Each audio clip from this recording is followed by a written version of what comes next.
So students, अभी तक हम लोग डिस्कस कर रहे थे डिफेक्ट्स के बारे में। हम फिर से एक बार थोड़ा सा रिवीजन करते हैं और डिफेक्ट्स का डिस्कशन करते हैं। हमने बात की थी डिफेक्ट्स की। Let us discuss defects again.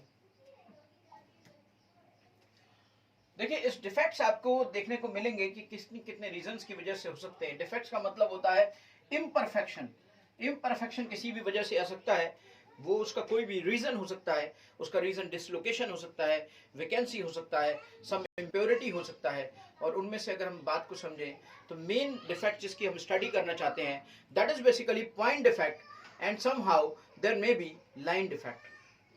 तो पॉइंट डिफेक्ट्स का अगर डिस्कशन करें तो पॉइंट डिफेक्ट्स हमारे तीन तरह के होते हैं। One is stoichiometric defects, other one is impurity defect and third one is non stoichiometric defect. Stoichiometric defects में बेटा अगर आप ध्यान से समझें तो स्टाइकोमेट्रिक डिफेक्ट्स आपके फर्दर क्लासिफाई होते हैं, क्योंकि जो कंपाउंड्स हैं वो आपके नॉन आयनिक भी हो सकते हैं और आपके आयनिक कंपाउंड्स भी हो सकते हैं। आयनिक कंपाउंड्स की कैटेगरी को हम डिस्कस करें स्टाइकोमेट्रिक डिफेक्ट्स में, तो नॉन आयनिक कंपाउंड्स में जो उनमें से पहला है vacancy defect and second one is interstitial defect. What do mean by interstitial? जो ऑक्युपाइड स्पेस होता है उसके अलावा जो स्पेस बचता है, that is called interstitial defect. Interstitial position, interstitial site. और दूसरा होता है बेटा आयनिक डिफेक्ट। मतलब आयनिक कंपाउंड्स होते हैं। आयनिक कंपाउंड्स में आपका फ्रैंकल डिफेक्ट हो सकता है या शॉर्ट की डिफेक्ट हो सकता है।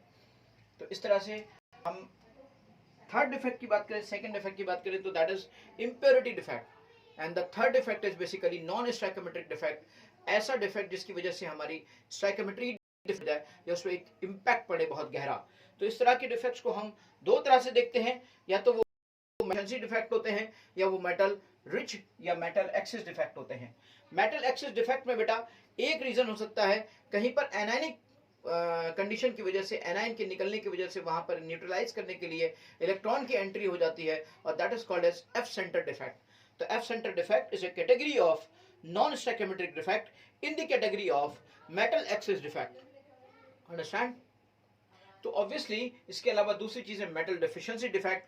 मेटल डेफिशिएंसी डिफेक्ट में तो बिल्कुल फॉर्मूला ही आपका चेंज हो जाता है, M1 माइनस डेल्टा O। इस टाइप से कुछ ऐसी स्टाइकोमेट्रिक चीजें, नॉन स्टाइकोमेट्रिक चीजें डेवलप हो जाती हैं। जो प्रेजेंस ऑफ एक्स्ट्रा कैटाइंस, ये भी हो सकता है। तो हमने एक एक करके इन चीजों को समझा। First of all discuss about vacancy defect. लेकिन इससे पहले मैं वैकेंसी डिफेक्ट के बारे में बताऊं, हम पॉइंट चलिए लाइन डिफेक्ट्स का भी आइडिया ले लेते हैं कि लाइन डिफेक्ट किस वजह से हो सकता है। देखिए, हमारे क्रिस्टल के अंदर जो साइड्स हैं, जो पॉइंट्स हैं, वो पॉइंट्स ऐसे ऐसे बिल्कुल स्ट्रेट लाइन में एक सीक्वेंस में सेट हैं।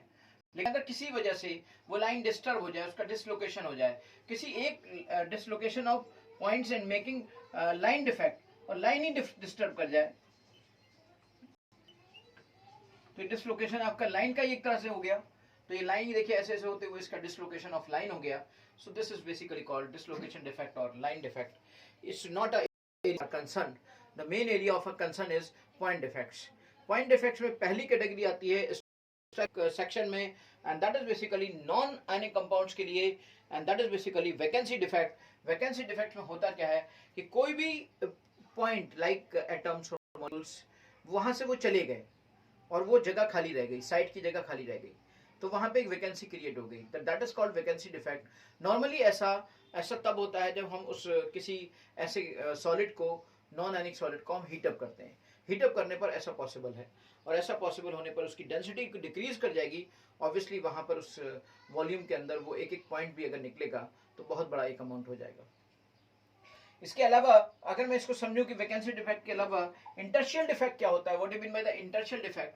बेसिकली होता क्या है, कुछ एटम्स और मॉलिक्यूल्स, जैसे लाइक आपका कोई सॉलिड है, नॉन आयनिक सॉलिड है, completely made up, but after even completely made up of that solid, atoms or molecules are extra involved in that lattice, in the interstitial site. So imperfection in the crystal, कोई भी चीज ज्यादा हो या कोई भी चीज कम हो तो वो हमारी इम्परफेक्शन ही क्रिएट करती है, और वो जो ज्यादा हो रहा है तो वो बेसिकली इंटरशियल साइट में प्रेजेंट रहेगा। तो कि बाकी की पोजीशन तो उसने सारी एटम्स और मॉलिक्यूल्स ने ऑक्युपाई कर रखी हैं, तो जो स्पेस अवेलेबल है उसी में कोई चीज एक्स्ट्रा आएगी और वो जाएगी। इस तरह से वहां पर बेटा डेंसिटी का इंक्रीमेंट हो जाएगा, और इस तरह के इफेक्ट में, इस तरह के डिफेक्ट में हमारी डेंसिटी इंक्रीज कर जाती है। इस तरह के डिफेक्ट में हमारी डेंसिटी इंक्रीज कर जाती है। चलिए अब हम समझते हैं आयनिक कंपाउंड्स की कैटेगरी में पॉइंट डिफेक्ट्स किस तरह के मिलते हैं।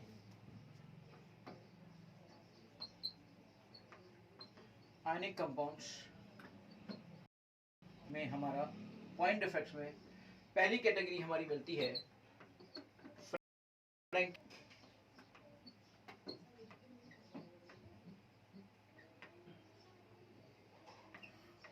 जैसे मान लीजिए कोई आयन है और वो इस तरीके से आपके like this is your A plus B minus फिर A प्लस फिर B माइनस फिर A plus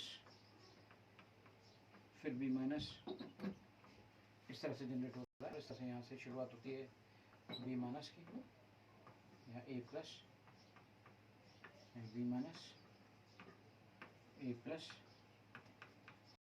this is your, छोटे ही हैं सब बराबर के हैं, साइज छोटा बड़ा हो जाए तो उसको माइंड मत करिएगा। B minus, this is basically A plus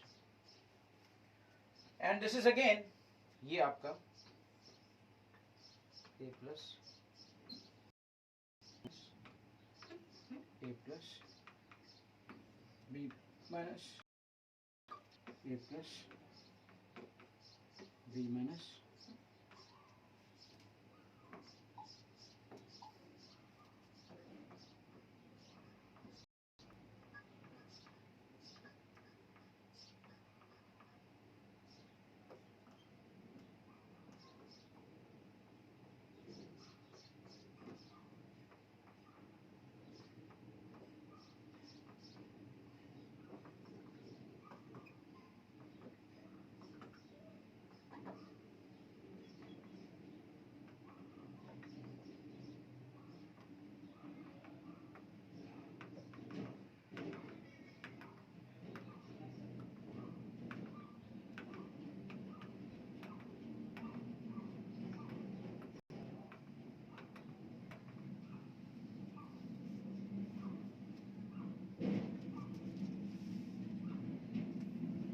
अब ये इसकी रेगुलर पोजीशन से इधर भी है इधर भी है, सब जगह होता है।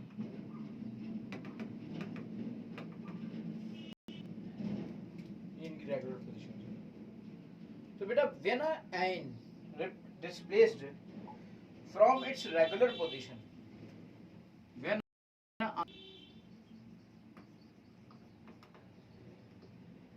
डिस्प्लेस्ड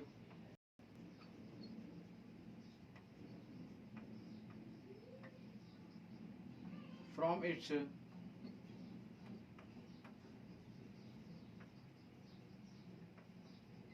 regular position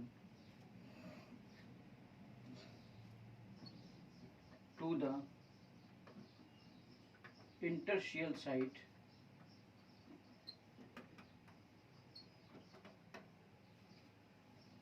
देखिए ये सब क्या है, ये सब इंटरशियल साइट है। ये स्पेस आपका इंटरशियल साइट है, ये स्पेस आपका इंटरशियल साइट है, ये स्पेस आपका इंटरशियल साइट है, ये स्पेस आपका इंटरशियल साइट है। और हुआ क्या बेसिकली, हुआ ये कि यहां से कोई एक कैटाइन या कोई एनाइन, कोई भी चार्ज जा सकता है, इट डजंट मैटर नहीं जाए कि एनाइन ही जाए। मैंने लिखा an ion displaced from an regular position, उनकी ये रेगुलर पोजीशन से और वो उससे डिस्प्लेस्ड हो जाता है और इंटरशियल साइड में चला जाता है। लाइक ये वाला आपका यहां से डिस्प्लेस हो गया और इंटरशियल पोजीशन यहां पे आ गया, इंटरशियल पोजीशन यहां पे आ गया और ये आपका इस तरीके से A प्लस यहां पे आ गया, A प्लस आपका इस तरह से यहां पर आ गया और ये वाली जगह जो है ना वो आपकी खाली हो गई।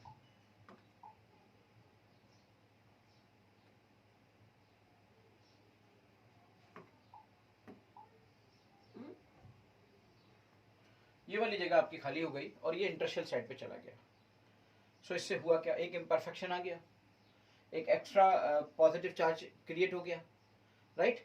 तो ये जो एक इलेक्ट्रॉन या ये एक पॉजिटिव ये क्रिएट हो गया और ये होल यहाँ पे क्रिएट हो गया ना, इस होल की वजह से ये होल मूव करता जाएगा, लाइक इस पर आगे होगा फिर आगे होगा, तो मूवमेंट ऑफ कंडक्टिविटी बढ़ जाएगी। यार वो चीज मैं आपको बाद में बताऊंगा। बेटा एक तरह का आ गया और this defect is called Frenkel defect. इस डिफेक्ट की वजह से कहीं बाहर तो जा नहीं रहा है, उसी के अंदर ही, सॉलिड के अंदर ही इंटरशियल साइड में चला गया है, तो इलेक्ट्रिकल न्यूट्रलिटी पे कोई फर्क तो पड़ा नहीं, अभी भी इलेक्ट्रिकल न्यूट्रल है। और अभी भी देखिए कहीं बाहर नहीं गया है, तो अभी भी डेंसिटी वैसी ही है, यानी कि डेंसिटी पर या इलेक्ट्रिकल न्यूट्रलिटी पर यहाँ पे कोई फर्क नहीं पड़ रहा है, ना तो घट रही है और ना ही बढ़ रही है। तो मैं कह सकता हूँ यहाँ पर इलेक्ट्रिकल न्यूट्रलिटी रिमेन सेम। अगला नेक्स्ट पॉइंट पे लिख सकता हूँ मैं, यहाँ इस जगह पे इलेक्ट्रिकल न्यूट्रलिटी रिमेन सेम।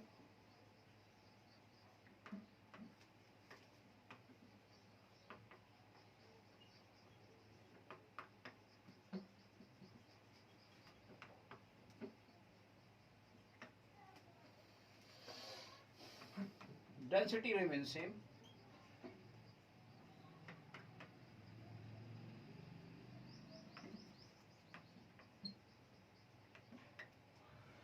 ये नॉर्मली उन तरह के कंपाउंड में मिलता है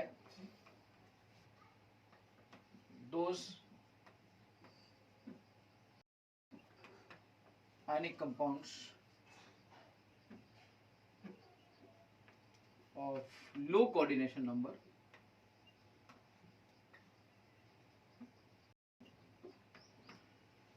and large difference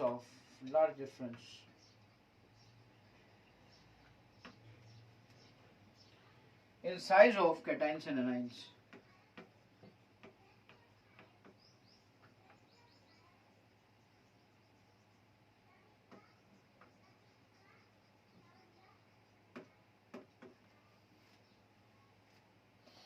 ये आपकी डेंसिटी यहाँ पे सेम रहती है। Those ionic compounds of low coordination and having large difference in cations and anions. Example में आपके लिए हो जाएगा ZnS, AgCl, AgBr, AgI। ये आपके 4:4 के कोऑर्डिनेशन में होते हैं ना, 4:4 का कोऑर्डिनेशन होता है, बड़ा कोऑर्डिनेशन तो होता नहीं है।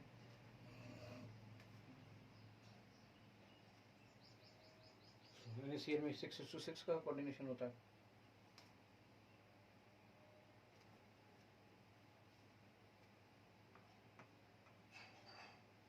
सब में नहीं कह सकते, इसमें थोड़ा सा डिफरेंस भी हो सकता है। AgI इसका अलग होता है सिल्वर हैलाइड्स में, एक्सेप्ट हैलाइड्स। यस, तो ये आपका 4:4 होता है। ये आपका NaCl की तरह होता है ना, ये NaCl की तरह होता है, ये आपका ZnS की तरह होता है 4:4। मतलब इसमें बड़े और कोऑर्डिनेशन नहीं होते, इस तरह का कोऑर्डिनेशन का रेशियो होता है। ये मैं आपको बता चुका हूँ। मैं सबके लिए कहना चाहता तो थोड़ा सा गलती हो जाती, तो मैंने एक और कर दिया कि किसका किसमें कितना होता है। इस तरह का क्वेश्चन बेटा इस पे बन सकता है। नेक्स्ट शॉर्ट की डिफेक्ट।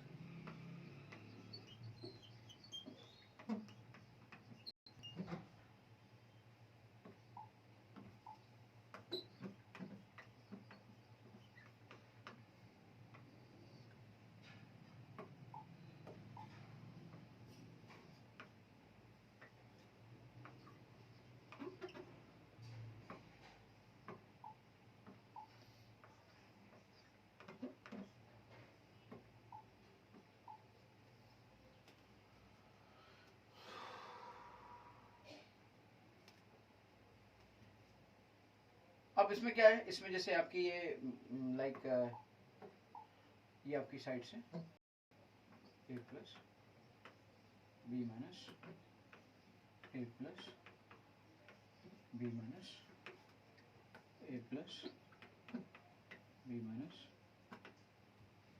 फिर आपका ये आपका B माइनस A प्लस गायब हो गया, फिर आपका B प्लस B माइनस, फिर आपका A प्लस, फिर आपका B माइनस, फिर आपका A प्लस, फिर यहाँ से A प्लस B माइनस, आपका A प्लस, फिर आपका B माइनस, ये गायब हो गया, A प्लस, फिर आपका B माइनस, क्या हुआ यहाँ से देखिए जरा ध्यान से, इफ यू विल अंडरस्टैंड और थिंक अबाउट दिस थिंग.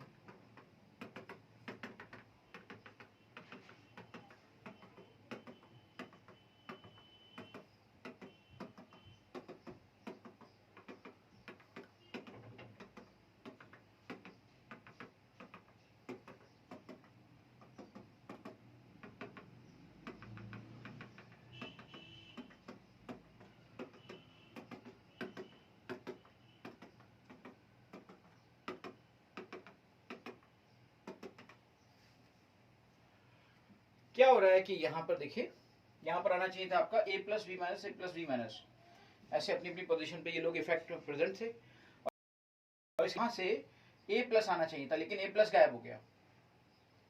ना वो इंटरशियल साइड पर है ना वो कहीं और है, वो बिल्कुल बाहर ही चला गया क्रिस्टल से, और उसके पेयर में गया, लाइक a प्लस गया तो v माइनस भी, तो a प्लस गया तो v माइनस भी चला गया. इसका मतलब कैटाइन और anion of the same equivalence या same charges are moved from the lattice side. Moved from the lattice side. इसमें क्या हो रहा है कि cations and anions are moving from the lattice side. It means यहाँ पर equal number of cation, equal number of cations and anions of equal charge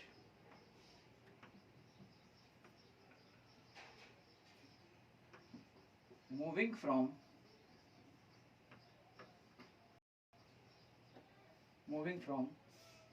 lattice side.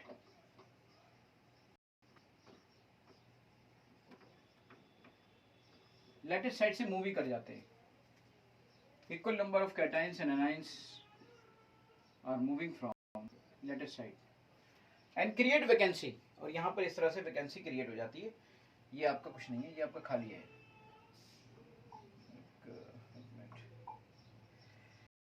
Eraser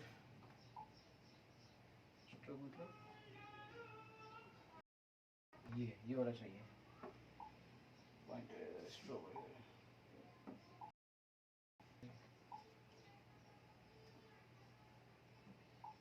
ठीक है बेटा. इससे क्या होगा, देखिए इससे क्या होगा कि इलेक्ट्रिकल न्यूट्रलिटी डिस्टर्ब नहीं हुई, हमारी इलेक्ट्रिकल न्यूट्रलिटी डिस्टर्ब नहीं हुई, यानी कि इलेक्ट्रिकली डेंसिटी लेकिन डिक्रीज कर गई, डेंसिटी डिक्रीज कर गई, density decreases, but electrical neutrality remain same, क्योंकि वो सेम नंबर में गया था, same electrical neutrality.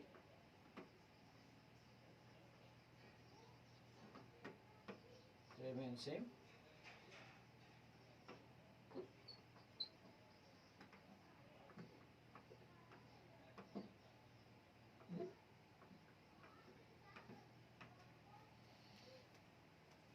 Equal number of cations and anions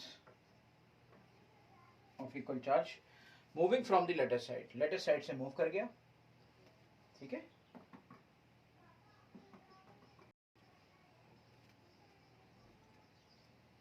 Density decreases but it remains same. Equal number of cations and anions of equal charge moving from lattice side. This is called Schottky defect. Short की मतलब शटक किया, शटक लिया, शटक लिया मतलब चला गया. समझ गए ना, दिमाग से कनेक्ट कर लिया करो किसी तरह से.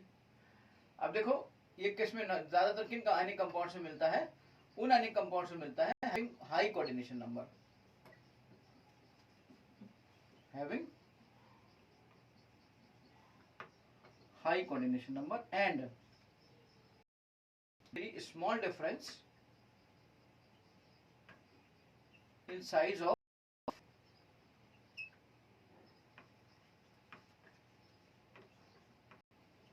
cations and anions. Cations और anions के साइज में बहुत ही स्मॉल डिफरेंस मिलता है बेटा. ठीक है.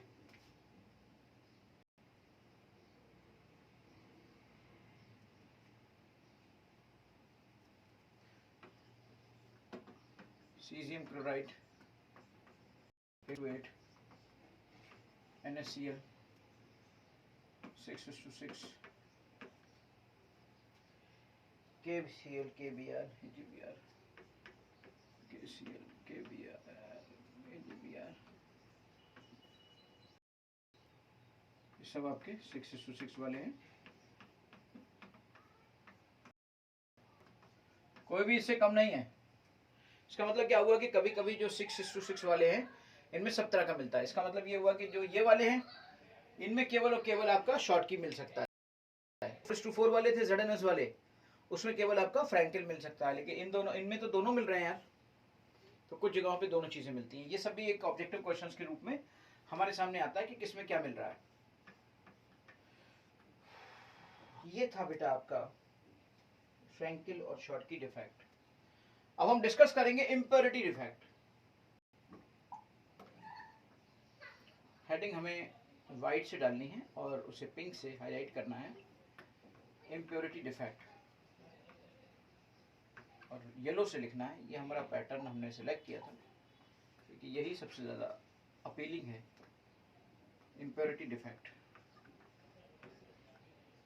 I feel this thing.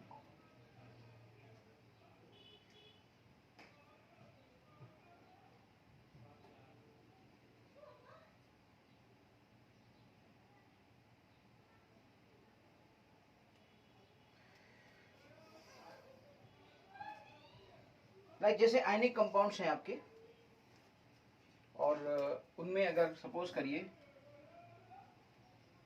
ये किस तरह से डिफेक्ट कैसा है, defect due to introducing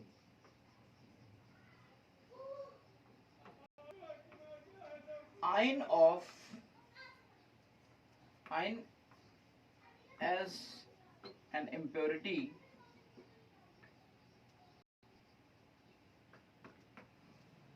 because this ion is of different charge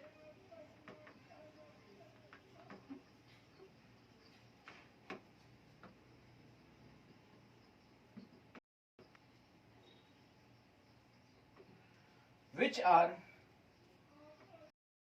already present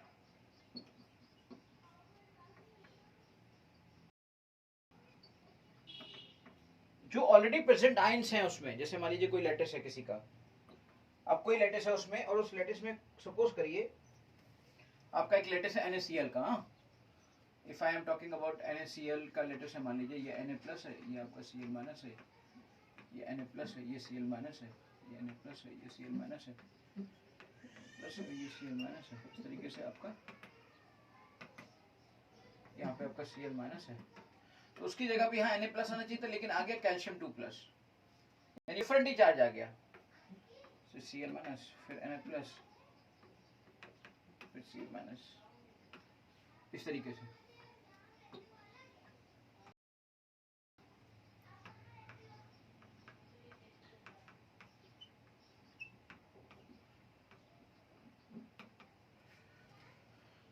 तो ये जो इस तरह की बात हुई कि ये जो डिफरेंट टाइप की चीज आ गई, उसका चार्जेस भी अलग हो गए, तो this is called defect, this is called impurity defect, this is called impurity defect.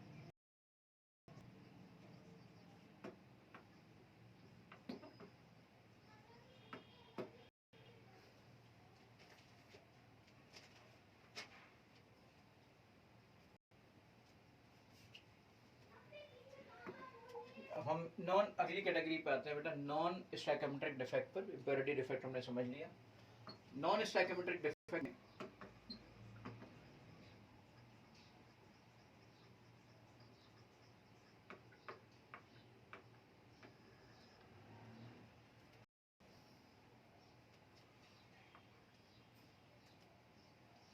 पहला है आपका मेटल एक्सेस डिफेक्ट।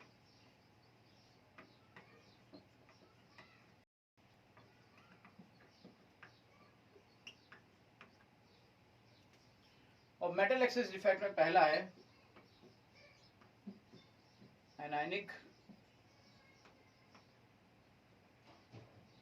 वैकेंसीज।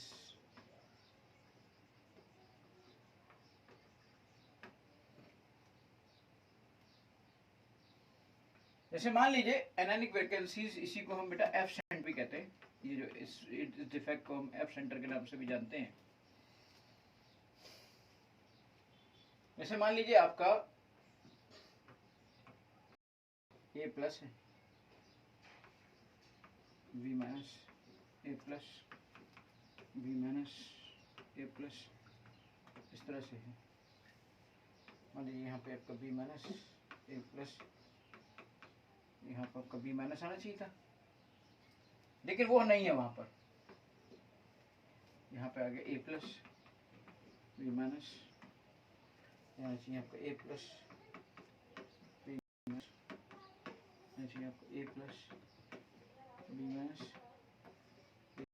इस तरह से। और यहाँ देखिए एनायनिक वैकेंसी, एनायन की वैकेंसी हो गई, कैटायन को हुआ है, एनायन की केवल वैकेंसी हुई है। और इसकी इलेक्ट्रिकल न्यूट्रलिटी को बनाए रखने के लिए एक इलेक्ट्रॉन बाहर से आता है, एक इलेक्ट्रॉन बाहर से आता है और वो इलेक्ट्रॉन इस जगह पर फिल कर दिया जाता है। तो this is called F centre. और इस तरीके से इसकी इलेक्ट्रिकल न्यूट्रलिटी मेंटेन हो जाती है। तो ये इस तरीके से इसको हम लोग कहते हैं, इसलिए इस सेंटर को हम लोग, या इस डिफेक्ट को हम लोग एफ सेंटर कहते हैं। और इससे इलेक्ट्रिकल मेंटेन हो जाती है।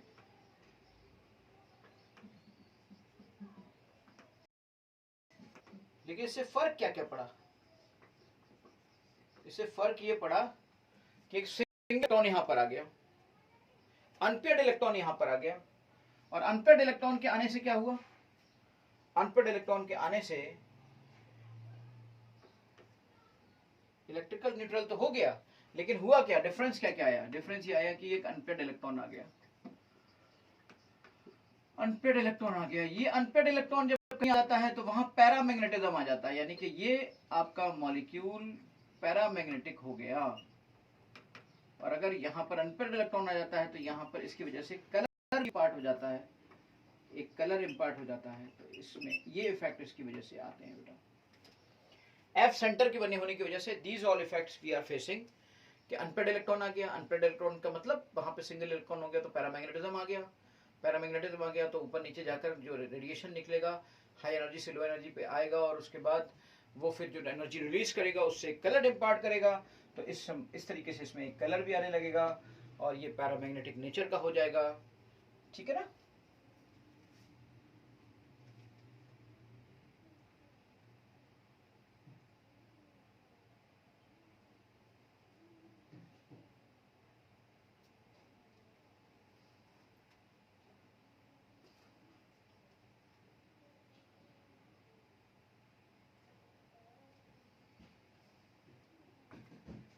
नेक्स्ट बी कैटेगरी इसमें आएगी एक्स्ट्रा कैटाइन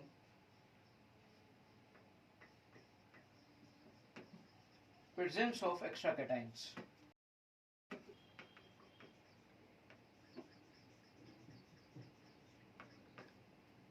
Initial site.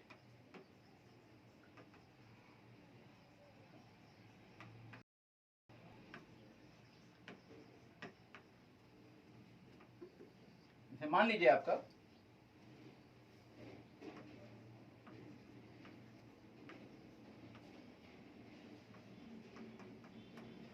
ये तो रेगुलर कैटायन एनायन है ही,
और यहां पर एक्स्ट्रा कैटायन कोई आ गया। मान लीजिए इसी एक्स्ट्रा कैटायन यहाँ पर आ गया. This extra cation is coming in the interstitial side. And to balance the charge of extra cation, one electron come in the interstitial side. इस तरीके से ये इसकी इलेक्ट्रिकल न्यूट्रलिटी भी बनी रही और इस तरीके से इसकी जब इलेक्ट्रिकल न्यूट्रलिटी भी बनी रही एक्स्ट्रा कैटायन की वजह से नॉन स्टोइकोमेट्रिक डिफेक्ट्स बेटा आ गया. और इस नॉन स्टोइकोमेट्रिक डिफेक्ट का आपको एग्जांपल देखने को मिलेगा.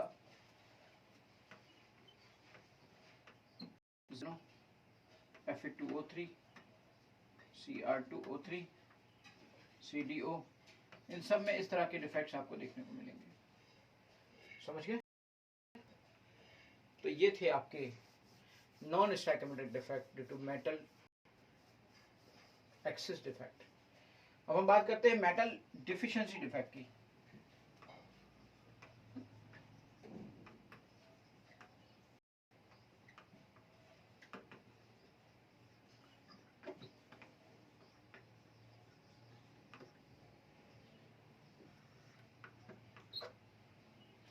मेटल डिफिशिएंसी डिफेक्ट में जिन फॉर्मूलों में जिन कंपाउंड्स में मेटल डिफिशिएंसी डिफेक्ट मिलता है, मेटल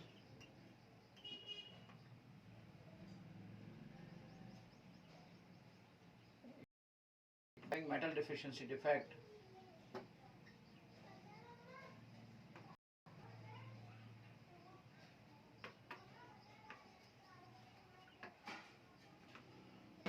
जिनके अंदर मेटल डिफिशिएंसी होती है,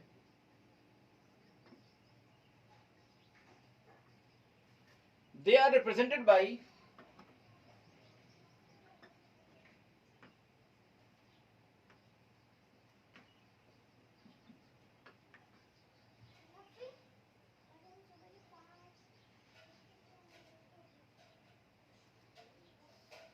A 1 minus delta into X.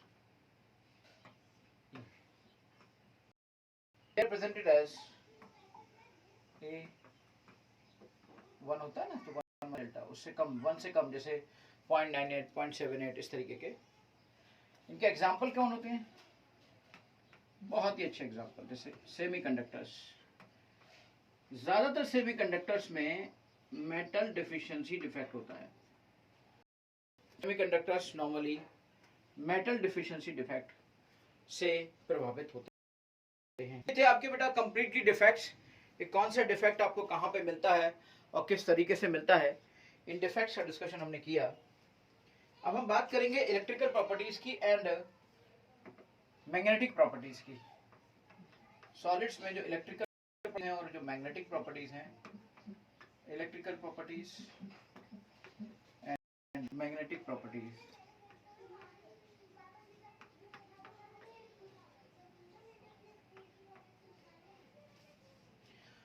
जो सॉलिड्स हैं, उन सॉलिड्स की इलेक्ट्रिकल प्रॉपर्टीज को रिप्रेजेंट करने के लिए बैंड मॉडल आया.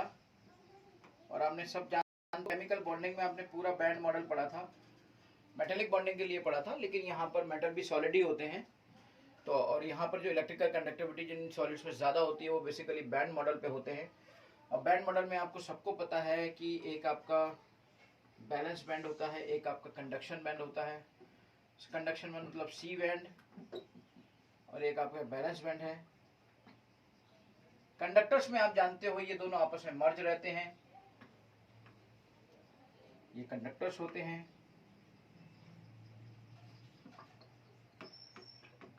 बी बैंड आपस में मर्ज रहता है और कोई भी बैंड गैप नहीं रहता है. इसके अलावा आप इसमें जानते हो स्मॉल गैप होता है. बी बैंड और सी बैंड में बैंड गैप स्मॉल होता है, स्मॉल बैंड गैप, और स्मॉल बैंड गैप होने की वजह से ये होता है. इसके अलावा यहाँ पर आपका ये होता है और ये होता है, ये वी बैंड एंड ये सी बैंड. लार्ज गैप होता है और इसे हम इंसुलेटर्स कहते हैं. ये सब चीजें हम लोग पहले ही डिस्कस कर चुके हैं. Already we have discussed these all things. हम इन सब बातों को डिस्कस कर चुके हैं. बस यहाँ पे एक बात आपको और बतानी पड़ेगी, जो कि आपकी फिजिक्स में भी आप पढ़ सकोगे, और पढ़ा भी है आपने, वो मैं उसको भी जल्दी से ही बता दूंगा। बेसिकली क्या है कि ये पोर्शन आपके सेक्शन का है नहीं। चलिए हम देखते हैं, फिजिक्स का ज़्यादा है। जो एक चीज़ आती है इसमें इलेक्ट्रिकल प्रॉपर्टीज में, डोपिंग। बेसिकली प्योर सेमीकंडक्टर्स जो होते हैं, they are not good. Pure semiconductors क्या होते हैं? प्योर सेमीकंडक्टर्स को तो आप जानते ही हो कि वो बहुत अच्छे कंडक्टर्स तो होते नहीं हैं। फ्लो, वेरी स्लो करंट, बहुत ही स्लो उसमें कंडक्शन होता है, यानी बहुत ही कम कंडक्शन होता है, वेरी स्लो करंट। वो इतना होता है कि वो यूजफुल नहीं है। लेकिन अगर इन सेमीकंडक्टर्स की हम डोपिंग कर दें, डोपिंग का मतलब होता है किसी एक्स्ट्रा एलिमेंट का इन्वॉल्वमेंट हो जाना। जैसे मान लीजिए अगर मैं कोई सेमीकंडक्टर है मेरा 14 ग्रुप का, मान लीजिए मैं सिलिकॉन की बात कर लूं, सिलिकॉन है, और उसमें अगर मैं मर्ज कर दूं 15 ग्रुप के आर्सेनिक को या फास्फोरस को, इनमें से किसी को भी मैं मर्ज कर दूं, तो यहां पर इलेक्ट्रॉन एक्सेस हो जाएंगे, इलेक्ट्रॉन एक्सेस हो जाएंगे, और ये आपका एन टाइप सेमीकंडक्टर कहलाएगा, और नेगेटिव चार्ज यहां पर एक्सेस हो जाएंगे। मान लीजिए मैं इसमें किसी को एल्युमिनियम को मर्ज कर दूं, 13 ग्रुप के एलिमेंट, लाइक एल्युमिनियम को मर्ज कर दूं मैं, तो यहाँ पे होल्स जनरेट हो जाएंगे। करंट होल्स के जरिए कैरी किया जाएगा। करंट का यहाँ पे जो करंट जो यहाँ पे वो होल्स की वजह से होगा, और यहाँ पर एन टाइप में इलेक्ट्रॉन्स की वजह से करंट को कंसिडर किया जाता है, और पी टाइप में इससे जो जनरेट होगा वो पी टाइप सेमीकंडक्टर होगा। और उस पी टाइप सेमीकंडक्टर में, ये पूरी आप फिजिक्स में पूरा डिटेल से पढ़ोगे, मैं आपको यहाँ पे सिर्फ आइडिया दे रहा हूँ ताकि क्वेश्चन अगर कभी छोटा मोटा आ जाए इसमें तो आप निकाल लो। बाकी फिजिक्स में आप इतना पढ़ लोगे कि आपको उसकी जरूरत नहीं पड़ेगी। और इसके लिए जो करंट कैरिंग कैरियर होता है वो होल्स होते हैं। यहाँ पर होल्स यहाँ पे करंट को ले जाते हैं। इस तरह से डोपिंग बेटा उस सेमीकंडक्टर को बहुत जबरदस्त कंडक्टर बना देती है, और बहुत अच्छे से काम करने लगता है। ज्यादातर आपके जितने भी सर्किट्स हैं, जितने भी मोबाइल हैं, सब चीजें हैं, इन सब में बेटा इलेक्ट्रॉनिक आइटम्स हैं, बिना डोपिंग के कोई सेमीकंडक्टर बेकार बना जाता है।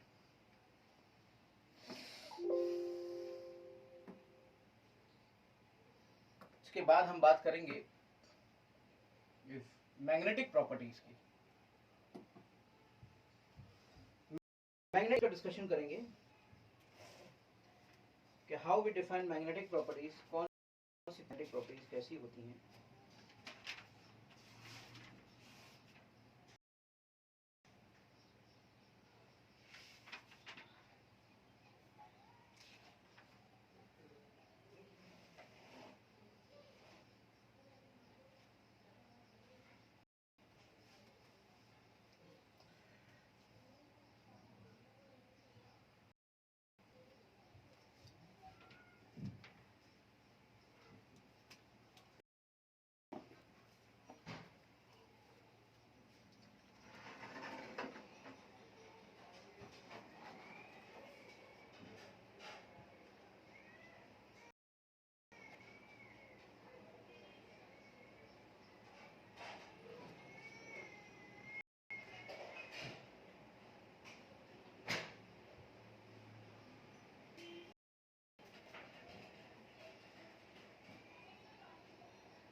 तो बेटा अभी तक हमने डिस्कस किया इलेक्ट्रिकल प्रॉपर्टीज, मैग्नेटिक प्रॉपर्टीज। ये सॉफ्टवेयर आपका खुल नहीं रहा है, इसको हम अभी बस 2 मिनट और लगेंगे। नेट डिस्टर्ब हो जाता है तो ये सॉफ्टवेयर काम नहीं करता है। तो अभी नेट डिस्टर्ब हुआ था, हमने इस चैप्टर को कंप्लीट कर लिया। ये अब आपका चैप्टर पूरी तरह से कंप्लीट हो गया बेटा। सॉलिड स्टेट बहुत अच्छी तरह से सारे डिस्कशन के साथ, सारे क्वेश्चन के साथ, कॉन्सेप्ट के साथ कंप्लीट हो चुका है। सिर्फ मैग्नेटिक प्रॉपर्टीज के बारे में मैं आपको बताना चाहूंगा। मैग्नेटिक प्रॉपर्टीज में आप जानते होंगे कि जो सॉलिड्स होते हैं वो या तो या पैरामैग्नेटिक होते हैं, या फेरोमैग्नेटिक होते हैं, या एंटी फेरोमैग्नेटिक होते हैं, या फेरी मैग्नेटिक होते हैं। ये 5 कैटेगरीज हैं जिनमें हम इनको डिवाइड कर सकते हैं। आप सब जानते हो कि अगर हम बात करें डायामैग्नेटिज्म की, तो डायामैग्नेटिक अगर कोई भी सॉलिड होगा तो मैग्नेटिक फील्ड में जाकर रिपल्शन फील करेगा, ना कि अट्रैक्शन, क्योंकि उसके अंदर जो मैग्नेटाइजेशन डेवलप भी होगा तो वो opposite to the magnetic field develop होगा। और डायामैग्नेटिक के अंदर खास बात ये होती है कि वहां पर कोई भी अनपेड इलेक्ट्रॉन नहीं होता। Then we will discuss about the paramagnetism. Paramagnetism हम डिस्कस करें बेटा, तो यहीं पर मैं दो बातें कर लेता हूं। पैरामैग्नेटिज्म का अगर हम डिस्कशन करें तो पैरामैग्नेटिज्म में बेटा ऐसा होता है कि वहां पर अगर वो कंपाउंड्स आपके मैग्नेटिक फील्ड में जाते हैं तो उनके अंदर weekly attraction in magnetic field develop होता है। यानी कि डायामैग्नेटिक में आपने देखा है कि वहां पे कुछ नहीं होता है,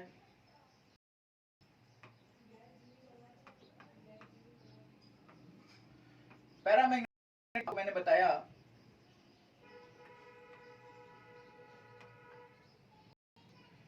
पैरामैग्नेटिक में मैंने आपको बताया कि क्या होता है बेसिकली।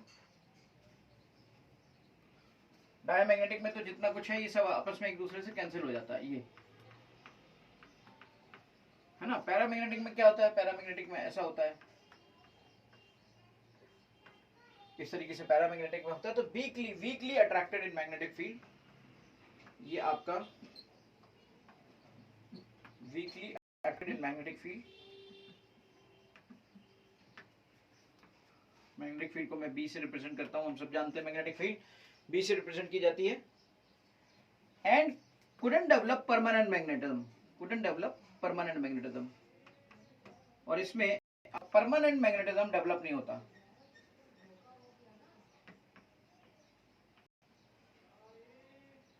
परमानेंट मैग्नेटिज्म, और इसके अंदर couldn't develop permanent magnetism।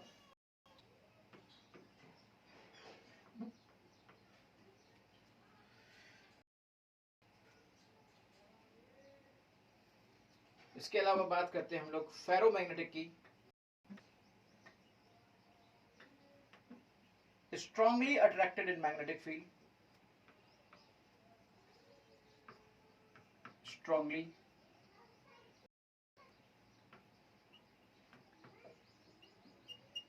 attracted in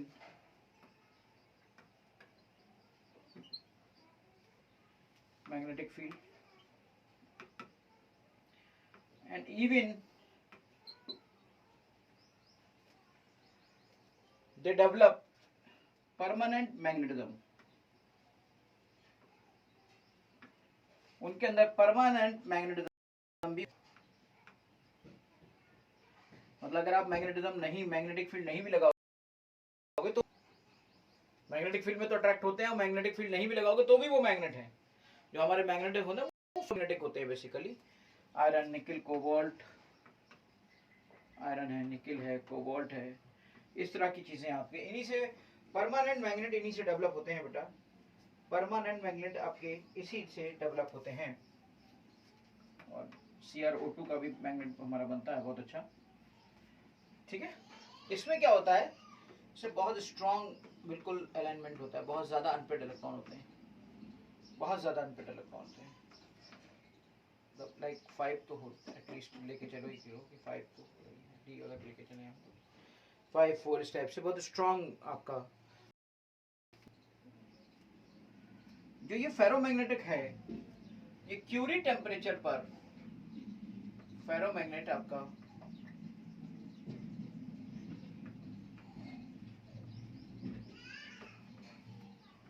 Curie temperature पर पैरामैग्नेटिज्म में भी कन्वर्ट हो सकता है।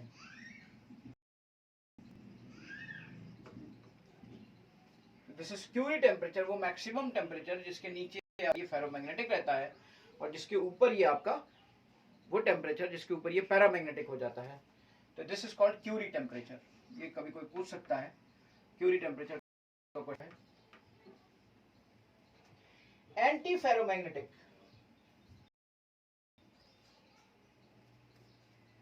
Anti ferromagnetic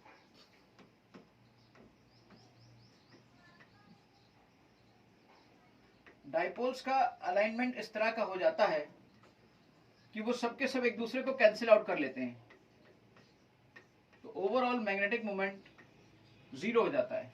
overall magnetic moment net में आपका जीरो हो जाता है। और ये ऑब्वियसली आप सब जानते हो कि फील्ड में इनका कोई रूप ही नहीं है। फिर तो फेरी मैग्नेटिक,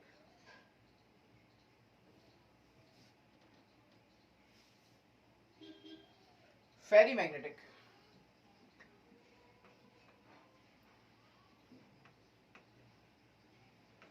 डाइपोल मोमेंट का ऐसा अलाइनमेंट होता है कि बेटा कुछ आपके जैसे एक इसने कैंसिल कर दिया, इसने कैंसिल नहीं किया, इसने कैंसिल कर दिया, इसने कैंसिल नहीं किया, तो इस तरीके से इसने फिर कैंसिल नहीं किया।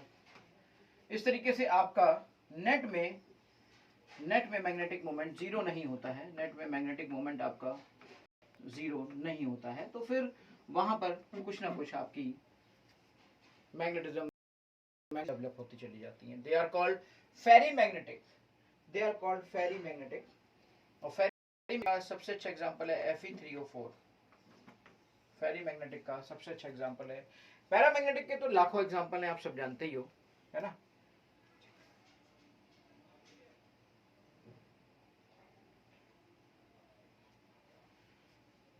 एंटी फेरोमैग्नेटिक में क्या कौन कौन से एग्जांपल हम ले सकते हैं, जैसे Fe2O3, Cr2O3, ये सब आपके एंटी फेरोमैग्नेटिक हैं। मतलब इनके साथ इनके अंदर हो सकता था, लेकिन अलाइनमेंट कुछ इस तरह से हो गया कि नहीं हुआ, अलाइनमेंट कुछ इस तरह से हो गया कि नहीं हुआ। MnO, MnO2, ये बेटा आपके सबके सब इस तरह के हैं।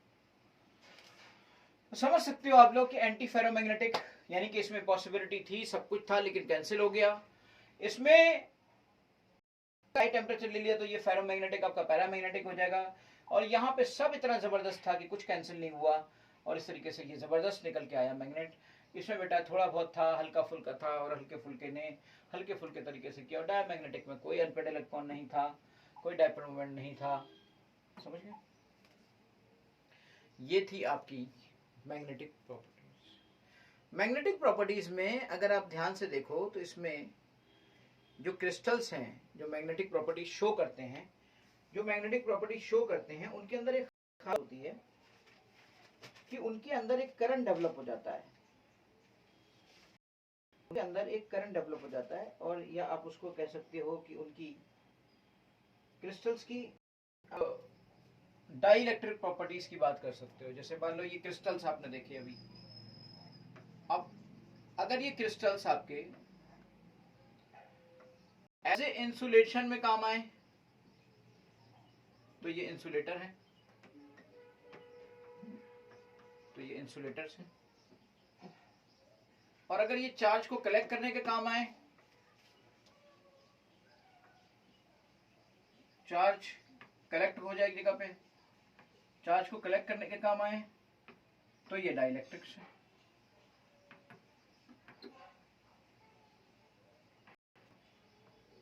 तो ये दोनों तरह से आपके काम कर सकते हैं, ये इंसुलेटर्स की तरह भी काम कर सकते हैं, ये डाइइलेक्ट्रिक्स की तरह भी काम कर सकते हैं, और क्रिस्टल आपके कंडक्टर की तरह भी काम कर सकते हैं। लेकिन कंडक्टर्स में तो बहुत ही मुश्किल होता है। क्रिस्टल के अंदर सपोज करिए भाई, क्रिस्टल के अंदर कंडक्टिविटी कहाँ, जब स्ट्रॉन्ग तरीके से जुड़ जाएंगे, चार्ज कहाँ फ्लो कर रहा है ना। तो या तो वो इंसुलेटर की तरह काम करेंगे या वो डाइइलेक्ट्रिक्स की तरह काम करेंगे। तो अगर वो इंसुलेशन के काम आए तो वो इंसुलेटर की तरह काम करेंगे, और अगर वो चार्ज कलेक्ट कर इलेक्ट्रिक्स की तरह काम करेंगे। अब आप समझिए, यहां पर जो नॉन पोलर क्रिस्टल होते हैं और एक होते हैं polar crystal. Non polar crystals में किसी भी तरह से ये दोनों चांसेस नहीं है। ये नॉन पोलर क्रिस्टल्स या तो वो ऐसे यूज होंगे या वो ऐसे यूज होंगे, उनमें दो पॉसिबिलिटीज हैं। लेकिन एक ऐसे भी क्रिस्टल्स होते हैं जिनमें पॉसिबिलिटीज होती है कि हाँ भाई उनके अंदर डाइपोल मूवमेंट कुछ ऐसे हो गए तो जिसकी वजह से वो पोलर क्रिस्टल बन गए, और जब पोलर उनमें डाइपोल्स ऐसे क्रिएट हो गए तो वो पोलर क्रिस्टल बन गए। अगर वो पोलर क्रिस्टल बन गए तो उसके अंदर इसका मतलब small amount of electricity develop हो सकती है। तो स्मॉल अमाउंट ऑफ इलेक्ट्रिसिटी यहां पर आपको मिल सकती है, और ये स्मॉल अमाउंट ऑफ इलेक्ट्रिसिटी जो इसमें डेवलप होती है वो पीजियो इलेक्ट्रिसिटी कहलाती है।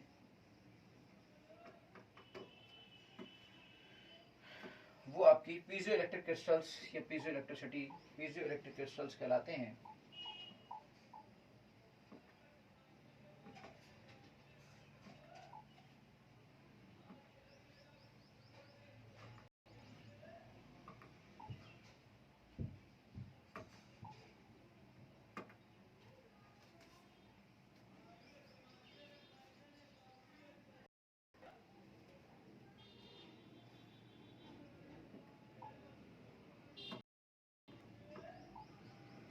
अब ये जो पोलर क्रिस्टल्स है ना, इनके अंदर small amount of electricity develop की जा सकती है।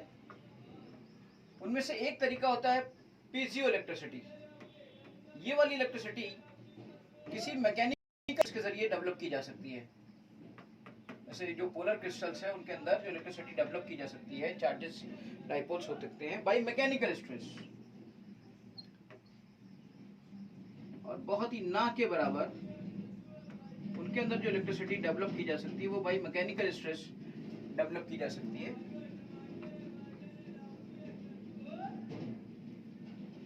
दूसरी है पायरो इलेक्ट्रिसिटी। तो ये जो पोलर क्रिस्टल हैं इनके अंदर जो थोड़ी बहुत इलेक्ट्रिसिटी अगर हीटिंग के जरिए दी जाए बाय हीटिंग इफेक्ट, तो इस तरह की इलेक्ट्रिसिटी को हम पायरो इलेक्ट्रिसिटी कहते हैं। अगर इन पोलर क्रिस्टल्स में इलेक्ट्रिसिटी डेवलप हो जाए मैकेनिकल स्ट्रेस से तो वो पीजियो इलेक्ट्रिसिटी कहलाती है। अगर हीटिंग इफेक्ट से डेवलप हो जाए तो वो पायरो इलेक्ट्रिसिटी कहलाती है। और अगर वो उसके अंदर परमानेंट डाइपोल मोमेंट डेवलप हो जाए even in absence of electric field, तो वो फेरो इलेक्ट्रिसिटी कहलाती है। यानी कि हम यहाँ पर फेरो इलेक्ट्रिसिटी, थोड़ा सा 1 मिनट के लिए मैं इसको, फेरो इलेक्ट्रिसिटी कहलाती है। देखो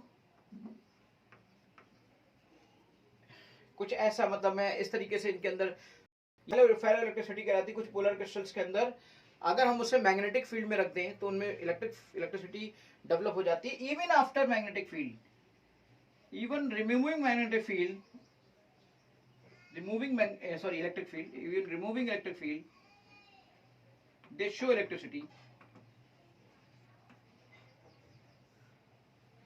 एक just a minute, खत्म ही हो गया आपका ये पूरा की पूरा चैप्टर, बस फेरो इलेक्ट्रिसिटी। और ये थोड़ा सा पेन जो था वो धोखा देने लगा है। 1 सेकंड, आधा मिनट लगेगा इस पेन को फिर से साथ में लाने के लिए। हम पेन का डिस्कशन करके उसके बाद फिर से हम वापस आएंगे।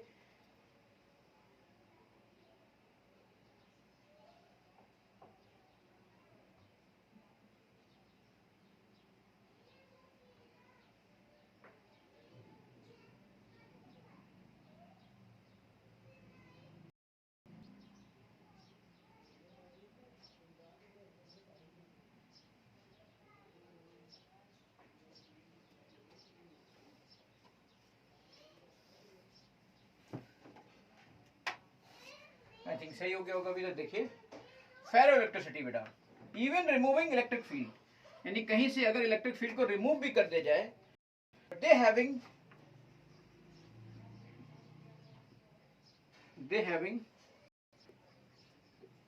परमानेंट पोलराइज्ड डाइपोल, तो उनमें आपका तब भी इलेक्ट्रिसिटी डेवलप होती रहती है। ये जो पायरो इलेक्ट्रिसिटी है नॉर्मली ये आपकी क्वार्ट्ज में मिलती है, और जिरकोनेट में मिलती है। पायरो इलेक्ट्रिसिटी के एग्जांपल में आप लिख सकते हो, नॉर्मली ये आपकी क्वार्ट्ज में मिलती है और जिरकोनेट में मिलती है। ये जो आपकी फेरो इलेक्ट्रिसिटी है ये आपकी पोटेशियम हाइड्रोजन सल्फेट या फिर पोटेशियम हाइड्रोजन सल्फेट के अलावा ये रोशेशाल्ट,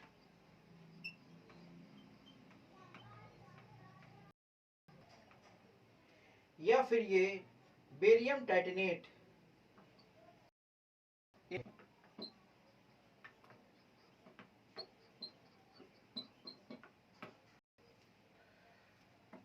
anti ferro electricity.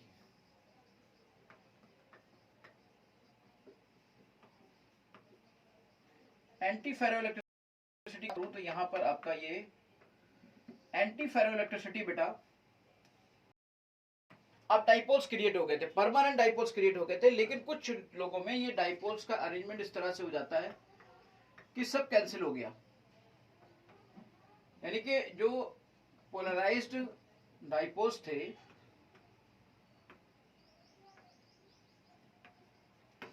Are cancel out each other.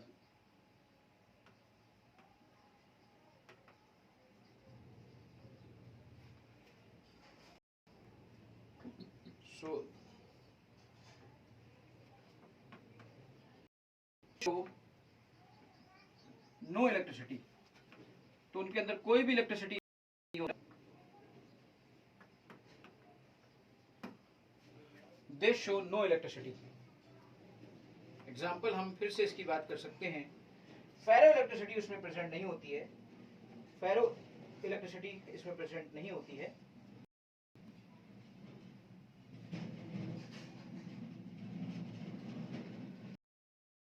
Lead जिरकोनेट,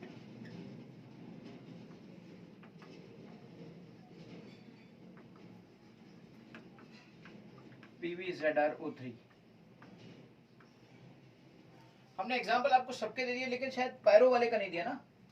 हाँ, तो पायरो इलेक्ट्रिसिटी का एग्जाम्पल आपको नहीं दिया मैंने अभी तक, तो पायरो इलेक्ट्रिसिटी का एग्जाम्पल बेटा आप ले सकते हो, यहां पर अलग लाइन से लिख देता हूं, क्रिस्टल्स ऑफ, इसे तो दिख भी नहीं रहा है, टार्टेरिक एसिड। एक एक पॉइंट कोई भी मिस नहीं हुआ अभी तक बेटा, सॉलिड स्टेट के चैप्टर के अंदर हर एक पॉइंट का हमने डिस्कशन कर लिया है, मुझे नहीं लगता कि अब कुछ भी छूटा है। आई थिंक कोई भी ऐसा नहीं है, किसी भी थ्योरेटिकल न्यूमेरिकल हर किसी एंगल से सॉलिड स्टेट आपका कंप्लीट हो गया है। किसी में कहीं भी आप कोई भी क्वेश्चन करिए बेधड़क, कोई भी एक्स्ट्रा पॉइंट आपको मिल जाए तो हर एक्स्ट्रा पॉइंट के लिए आपको मैं देने को तैयार हूं, एक भी एक्स्ट्रा पॉइंट आपको नहीं मिलेगा बेटा, सॉलिड स्टेट के अंदर एक एक चीज आपको डिस्कस कर दी गई है। All the best. This chapter is over now.